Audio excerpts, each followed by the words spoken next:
রীতিনীতি অনুযায়ী, সামাজিকতা অনুযায়ী বিভিন্ন দিবস পালন করছি, প্রথম মনে রাখতে হবে যে দিবসের নামে যেন কোনো গুনাহ না হয়, কোনো গুনাহ যেন না হয়। এবং মুরব্বী, আমার অভিভাবক যারা আছি, আমাদের কিন্তু ডাবল গুনাহ হয়ে যায়।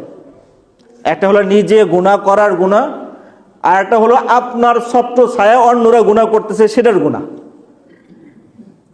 আপনি আপনার সন্তানের জন্ম দিবস পালন করবেন, তো আপনি সবাইকে ডাকলেন, তো সেখানে নারী পুরুষ, পর্দা বেপর্দা সব ধরনের এক হয়ে গেছে, কিছু গান বাজনাও হলো ইত্যাদি ইত্যাদি। তো আপনি নিজেও গুনাহ করলেন, অন্য সবার গুনারও একটা অংশ আপনার আমলনামায় যাবে। এই জন্য অভিভাবকদের খেয়াল রাখতে হবে যে আপনি কিন্তু ডাবল গুনাহ কামাই করতেছেন, এই ব্যাপারে সাবধান হতে হবে। সেই ক্ষেত্রে প্রথম মনে রাখা যে আমি যেন গুনাহ না করি এবং অন্যের গুনার কারণ না হই। দ্বিতীয় নাম্বার, আমরা যা করছি আমাদের আনন্দ বিনোদন যা কিছু আছে এটার জন্য শরীয়তের পরিসীমার মাঝে থাকে, এর বাইরে যেন আমরা না যাই।